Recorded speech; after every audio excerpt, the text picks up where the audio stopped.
Bonjour, bonjour les divins, bienvenue sur la chaîne Divinescence. Alors aujourd'hui nous sommes dimanche 20 mars 2022. Il fait chez moi à Paris un grand soleil et j'espère que chez vous aussi. J'ai vu que dans le sud c'était pas terrible. Donc une grande pensée à vous qui êtes sous la pluie. C'est vrai que tout ce qui était, on va dire, astrologie avait prévu des grosses périodes de pluie au mois de mars. Eh bien, écoutez, je crois que nous y sommes et encore pour quelques temps. Donc voilà, soyez prudents, faites attention à vous. Et puis s'il pleut, bien, écoutez, profitez-en pour regarder des vidéos divinescence. Hein. Alors, hier, j'ai fait un petit tirage rapide sur Florian Philippot et aussi sur son association avec Nicolas Dupont-Aignan. Et puis là, je vais faire un rapide tirage sur Jean-Luc Mélenchon, qui visiblement est en pleine remontée dans les sondages. Donc, on va aller voir ce que ça nous raconte. Donc, comme d'habitude, en 4 parties, l'énergie donc, de Jean-Luc Mélenchon, son objectif, ses intentions, on va dire, sa blessure et éventuellement ce qu'il aimerait cacher ou ce qu'il cache. Alors c'est parti, on y va tout d'abord avec l'énergie de Jean-Luc Mélenchon. Ok, alors 5 de bâton et donc ça c'est pour le tarot et puis l'arme pour la triade. Bon, ok. Alors, ses objectifs, la reine de coupe et le retour, sa blessure, le roi de bâton et l'ordre, et enfin, ce qu'il cache, le 5 d'épée et la carte numéro 6, racine dans la triade. Alors, bon. Wow, ça commence très fort. Alors, au niveau de l'énergie de Jean-Luc Mélenchon, le 5 de bâton. Donc le 5 de bâton, c'est tout ce qui est compétition, ambition, défi, poussée d'adrénaline, agressivité et joute mentale. Donc on voit effectivement là le côté extrêmement combatif et combattant de Jean-Luc Mélenchon.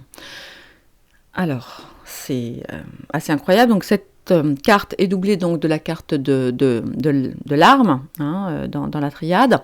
C'est une carte au niveau du caractère qui nous parle d'une personne quand même avec un caractère rigide, qui s'emporte facilement, qui peut être violent, avoir des propos assez acerbes. Je suis désolée, c'est pas très glorieux c'est pas très sympa, mais bon, je ne fais que vous expliquer ce à quoi correspond cette carte. Quelqu'un qui fait preuve aussi de mauvaise foi. Quelqu'un qui aussi peut laisser s'exprimer son trop-plein d'énergie en fait dans la sexualité. Et c'est la carte, donc la carte 38 dans la triade, c'est la carte qui nous parle des militaires et des conflits éventuels avec la hiérarchie dans le cadre professionnel. Ces 2 cartes nous disent aussi que c'est potentiellement quelqu'un qui a de grosses tensions intérieures. Voilà, c'est quelqu'un, je pense, ça doit être assez compliqué d'être dans la tête de ce candidat-là, avec pas mal de conflits, donc extérieurs, hiérarchiques entre autres. Puis là, on le voit dans la bataille, et puis on voit aussi avec cette carte-là qu'il y a aussi peut-être derrière caché des conflits familiaux. Donc voilà en gros l'énergie de Jean-Luc Mélenchon avec ce tirage aujourd'hui. Alors son objectif, alors là on est sur des énergies en revanche qui sont assez différentes, avec la reine de coupe et la carte du retour. Alors en termes de tout ce qui est un petit peu caractère, là encore c'est moyen, ça nous parle d'un caractère de quelqu'un de plutôt égoïste, orgueilleux, capable de tenir des propos assez désobligeants, et puis une personnalité aussi dont il est difficile de prévoir les réactions. C'est quelqu'un aussi, on le voit là avec la carte de l'ordre, qui n'hésite pas à intenter des procès. Mais d'un point de vue un petit peu plus spirituel, c'est quelqu'un de quand même de sincère, de fervent, d'assez discipliné. Bon, voilà, ça c'est au niveau de tout ce qui est un petit peu caractère et spirituel. Donc, ce que cette carte nous dit, c'est que au niveau donc de ses objectifs, hein, de ses intentions, ça tourne, voilà, ça tourne pas mal en rond.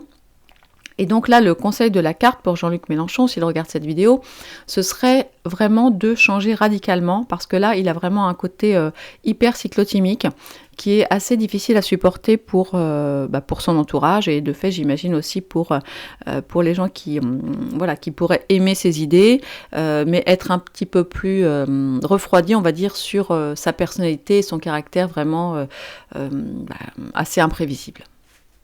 Voilà ce que nous dit la carte du retour. Et alors, effectivement, donc c'est là où c'est très différent, c'est qu'elle vient en opposition avec la carte de la reine de coupe. Alors, la reine de coupe, sa symbolique, hein, donc vous voyez là, sa couronne, sa symbolique, c'est vraiment une personne intuitive, intelligente, qui sait diriger avec son cœur, qui a parfois du mal à contrôler ses émotions. Et c'est une femme, enfin une énergie en fait, qui montre un besoin, et c'est peut-être ça en fait que cherche Jean-Luc Mélenchon, de créer des connexions plus profondes. Hein. Là, vous voyez, elle est moitié dehors, moitié sous l'eau. Donc effectivement, peut-être qu'il aurait besoin ou envie de savoir faire ce grand plongeon en fait, vraiment pour être plus en connexion avec les gens. La carte là conseille aussi au candidat de savoir prendre des risques et de partager davantage qui il est, peut-être de se montrer aussi un petit peu plus vulnérable, d'apprendre à se montrer sous son plus beau jour, en tout cas sous un jour beaucoup plus pacifique, beaucoup plus sensible. Donc moi, à lire ces cartes-là, voilà, c'est possiblement l'objectif là, de Jean-Luc Mélenchon sur les semaines à venir, c'est-à-dire de changer radicalement la façon dont les gens peuvent le percevoir. Alors, au niveau de la blessure de Jean-Luc Mélenchon, bon, là aussi c'est relativement clair, hein, on voit que avec le roi de bâton à l'envers, donc c'est là-dessus, visiblement, que ça pêche. Je pense que la blessure de Jean-Luc Mélenchon, au vu des deux cartes, nous dit qu'il aurait aimé, ou peut-être qu'il pense être, mais en tout cas que ça ne se manifeste pas aussi facilement que ça, être un dirigeant né, vous voyez, parce que c'est comme ça que, c'est ce que nous dit la carte du roi de bâton ici. Le roi de bâton, vous voyez, c'est quelqu'un de courageux, hein, comme vous voyez, c'est quelqu'un de visionnaire, de créatif, qui a du succès. Maintenant, en opposition du côté, on va dire, de l'ombre, c'est quelqu'un qui a une ambition excessive et qui manque de compassion, qui a parfois effectivement des émotions explosives et qui montre trop souvent son impatience. Et du coup, je pense que ça vient en pendant effectivement de la reine de coupe, qui elle, du coup, c'est ce que je vous disais, c'est plutôt ce qu'il aimerait, ce qu'il vise, paraître beaucoup plus sensible, beaucoup plus calme, beaucoup plus tempéré. La carte de l'ordre, alors elle, c'est un petit peu, c'est pas comme la carte de l'arme, parce que la carte de l'arme, c'est vraiment tout ce qui est carte militaire et carte des conflits, mais la carte de l'ordre, je crois que je l'ai sortie pour quelqu'un il y a pas longtemps. Je sais plus si c'était pour Philippot ou pour... Bon, je sais plus, peu importe. C'est la carte de... de tout ce qui concerne... C'est la carte de la communication. Excusez-moi, j'ai eu un petit moment d'absence, j'étais partie sur notre vidéo dans ma tête. C'est la carte, effectivement, des hommes politiques et c'est la carte de la communication aussi. Mais c'est encore une carte qui est liée au commandement. Vous voyez, là, on a la trompette qui là dans ce cadre-là est divine, avec les tables de la loi, donc ça nous parle vraiment bien de quelque chose de politique.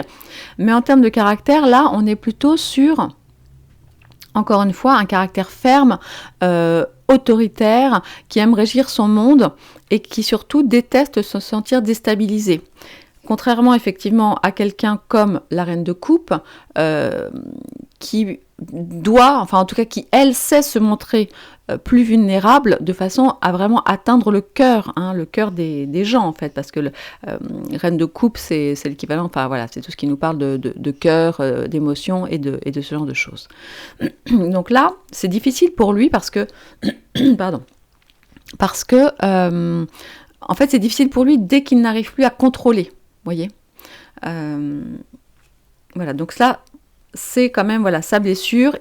Vous voyez, il est comme ça. Il aimerait, je pense, être vu véritablement comme ça, mais il y a quand même pas mal de boulot encore à faire par rapport à ça.